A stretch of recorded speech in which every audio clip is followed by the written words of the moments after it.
47 number question है, acid rain is one of the most dangerous forms of which of the following type of pollution. Acid rain ये किस किस्म की आलूदगी में इजाफा करती है या किस किस्म की ख़तरनाक आलूदगी है? एयर, वाटर, सॉइल या लैंड। चूँकि एसिड रेन हवा में शामिल होती है तो इसलिए ये हवा की आलूदगी है, यानी option A air. 48 number question है, cardiac cells are rest having no electrical activity are considered as. Cardiac cell का मतलब होता है दिल वाले जो सेल्स होते हैं। जो दिल वाले सेल्स होते हैं वो कब रेस्ट की पोजीशन पर होते हैं और जब उनके अंदर इलेक्ट्रिक एक्टिविटी बिल्कुल नहीं होती। पोलराइज्ड, डीपोलराइज्ड, रीपोलराइज्ड या नॉन पोलराइज्ड। तो इसमें ऑप्शन ए दुरुस्त है, पोलराइज्ड। 49 नंबर क्वेश्चन है, which of the following is the final process for water purification. पानी को साफ़ करने में एक पूरा प्रोसेस लगता है, उसका आखिरी मरहला कौन सा है?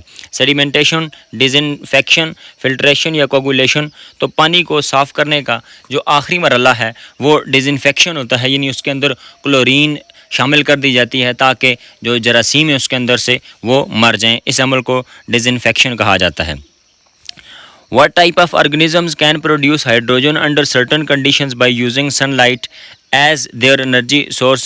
किस किस्म के organisms हाइड्रोजन पैदा करते हैं ख़ास किस्म की कंडीशंस में? तो ये हैं ऑप्शन सी, एल्गी और बैक्टीरिया, ये बाज़ औक़ात हाइड्रोजन प्रोड्यूस करते हैं।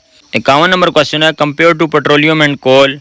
पेट्रोलियम यानी पेट्रोल और कोल यानी कोयले की बनिस्बत natural gas is relatively clean burning. कुदरती गैस निस्बतन कम आलूदगी पैदा करती है। Because it contains only trace portion of. उसकी वजह यह है कि इसके अंदर किस किस्म के ट्रेसेस होते हैं, यानी इसके अंदर कौन कौन से एलिमेंट्स होते हैं? Hydrogen carbon, carbon oxygen, oxygen nitrogen या नाइट्रोजन सल्फ़र। तो इसमें ये डी ऑप्शन हाईलाइटेड है, लेकिन इसका दुरुस्त जवाब है ए कि इसमें हाइड्रोजन और कार्बन के ट्रेसेस होते हैं, क्योंकि जो नेचुरल गैस होती है, कुदरती गैस होती है, उसका फार्मूला होता है CH4, मीथेन जिसको कहा जाता है।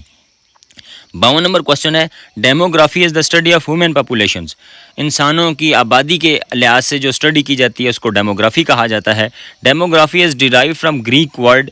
डेमोग्राफी का जो लफ्ज़ है ये यूनानी लफ्ज़ से निकला है, जिसका मतलब क्या है? इसका मतलब ये डेमोग्राफी दो अल्फाज से निकला है, एक है डेमो और दूसरा है ग्राफ। दोनों का मतलब होता है डिस्क्रिप्शन ऑफ पीपल, यानी लोगों के बारे में उनकी खुसूसियात वगैरह को बताना। 53 नंबर क्वेश्चन है, according to the legal framework order there will be dash seats of national assembly. Legal framework order के मुताबिक कौमी असम्बली में सीटों की तादाद कितनी होगी? कौमी असम्बली में सीटों की तादाद 313 होगी लीगल फ्रेमवर्क के आर्डर के मुताबिक। 54 नंबर क्वेश्चन है, रसूलुल्लाह सल्लल्लाहु अलैहि वसल्लम ने मिस्र के बादशाह मकूकुस को ख़त भेजा। ये ख़त कौन से साहबी लेकर गए? रसूलुल्लाह सल्लल्लाहु अलैहि वसल्लम ने सुलह हुदैबिया के बाद बहुत से बादशाहों को खतूत भेजने का जो सिलसिला शुरू किया था, उसमें एक ख़त मिस्र के बादशाह मकूकुस को भेजा गया था। ये ख़त आप सल्लल्लाहु अलैहि वसल्लम के साहबी हातिब बिन अबी बल्ता ऑप्शन ए लेकर गए थे। हज़रत उमर फ़ारूक रज़ियल्लाहु तआला अन्हु ने हज़रत अब्दुल्ला बिन मसूद को कूफा में कौन सा अहम ओहदा दिया था? हज़रत उमर ने हज़रत अब्दुल्ला बिन मसूद को ऑप्शन सी बैतुल माल का निगरान मुकर्रर किया था। मकाम महमूद से क्या मुराद है? मकाम महमूद नबी सल्लल्लाहु अलैहि वसल्लम की शफ़ाअत कुबरा का नाम है। सफ़र मेराज के कितने हिस्से हैं? सफ़र मेराज के 2 हिस्से हैं। एक वो हिस्सा जिसमें आप सल्लल्लाहु अलैहि वसल्लम मक्का से मस्जिद अक्सा तशरीफ़ लेकर गए, और एक वहाँ से सिदरतुल मुंतहा और फिर वहाँ से आगे का सफ़र और अल्लाह ताला के साथ मुलाकात का सफ़र। यानी एक ये ज़मीनी सफ़र है और एक आसमानी सफ़र, इन 2 हिस्से हैं। मुसलमानों और यहूदियों के दरमियान होने वाले मुआहदे को क्या कहा जाता है? मुसलमानों और यहूदियों के दरमियान होने वाले मुआहदे को मीसाक मदीना कहा जाता है। 59 नंबर क्वेश्चन है, for what value of k the roots of the equations k x square plus 2x plus 1 is equal to 0 are imaginary. तो इसमें ऑप्शन डी दुरुस्त है कि के इज़ ग्रेटर दैन 1। ये थोड़ा सा सॉल्व करने वाला तरीका है। 60 नंबर क्वेश्चन है, find the common factors of 18 and 27। 18 और 27 के कॉमन प्राइम फैक्टर्स हमने मालूम करने हैं।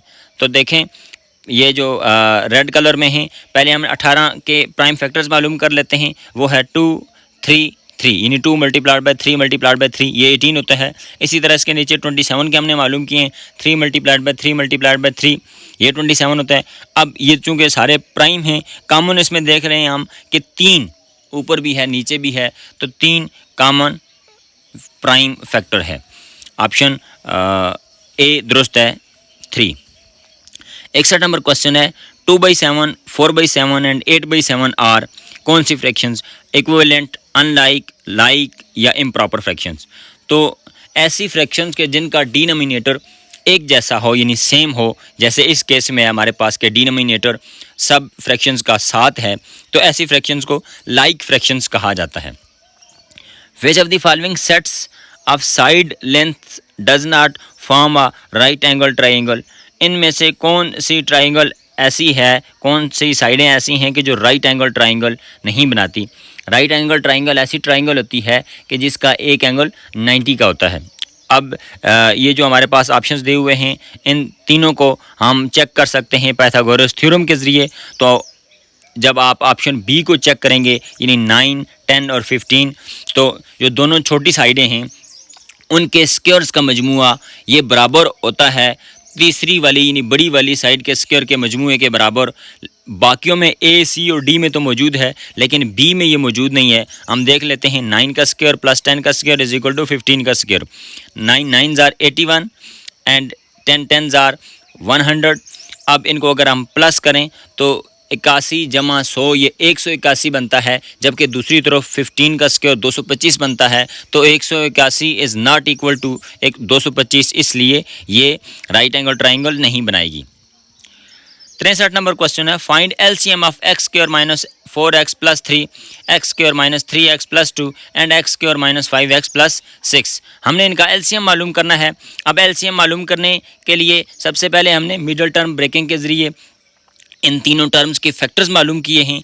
X square minus 4x plus 3 is equal to, इसके फैक्टर्स जब हमने मालूम किए तो x minus 1 into x minus 3 आया। X square minus 3x plus 2 के फैक्टर्स आते हैं x minus 1 into x minus 2, और तीसरी जो हमारे पास अलजेब्रिक एक्सप्रेशन है x square minus 5x plus 6, इसके फैक्टर्स होते हैं x minus 2 into x minus 3। अब एलसीएम जो होता है वो होता है इनका जो कॉमन फैक्टर होता है और common factor multiplied by non common factor. तो देखें कॉमन फैक्टर है x माइनस 1, ये ऊपर पहली वाली 2 में मौजूद है, x माइनस 2 नीचे वाली 2 में मौजूद है, और x माइनस 3 पहली और तीसरी में मौजूद है। तो चूँकि एलसीएम होता है common factors multiplied by non common factors, तो इसलिए एलसीएम आ गया x minus 1 into x minus 2 into x minus 3, ये नहीं ऑप्शन ए। 64 नंबर क्वेश्चन है if z1 is equal to -8 minus 3i, ये आई से मुराद आयोटा होती है, and z2 is equal to -4 plus 9 iota, then find z1 over z2। तो अगर हम z1 ओवर z2 को फार्मूले के मुताबिक हल करें तो हमारे पास ऑप्शन सी यानी 5/97 माइनस 84 आयोटा/97 जवाब आता है। 17% of an amount is 136 rupees, किसी भी अमाउंट का 17% 136 रुपये बनता है।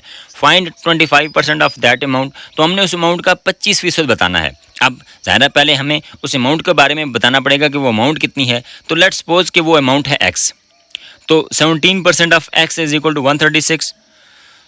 तो 17% से मुराद होती है 17 divided by 100 of x is equal to 136। अब x की वैल्यू जब फाइंड करेंगे तो ये जो 17/100 है ये दूसरी तरफ जाकर डिवाइड हो जाएगा, तो 136 डिवाइडेड बाई 17/100।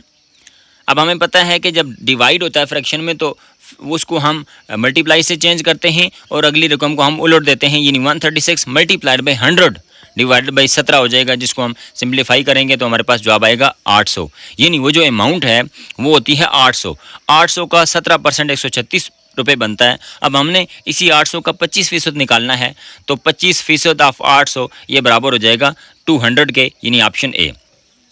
66 नंबर क्वेश्चन है the price of 3 chairs is ₹657। 3 कुर्सियों की कीमत 657 रुपये है। What will be the cost of 16 chairs. इसी तरह की 16 कुर्सियों की कीमत कितनी हो जाएगी। अगर देखें प्राइस ऑफ 3 चेयर्स है 657, तो प्राइस ऑफ 1 चेयर हो जाएगा 657/3 यानी 219 रुपये। अब जब हमारे पास पता चल गया कि एक चेयर की कीमत है 219, तो फिर प्राइस ऑफ चेयर्स हम यूनिटरी मेथड के साथ मालूम करते हैं कि 219 ज़रब 16 बराबर होता है 3504, यानी ऑप्शन बी दुरुस्त है। 12 men can make 18 chairs in 9 days। 12 बंदे काम करें तो 18 कुर्सियाँ वो 9 दिनों में बनाते हैं। How many man are needed to make 42 chairs in 14 days। तो अगर 42 कुर्सियाँ बनानी हों और हमारे पास 14 दिन हों तो कितने बंदे हमें दरकार होंगे। ये कंपाउंड प्रोपोर्शन का सवाल है, इसको हम हल करते हैं तो इसके बाद जवाब आता है 18, option A. Breakdown of large food molecules into small food molecules with the help of enzymes is called.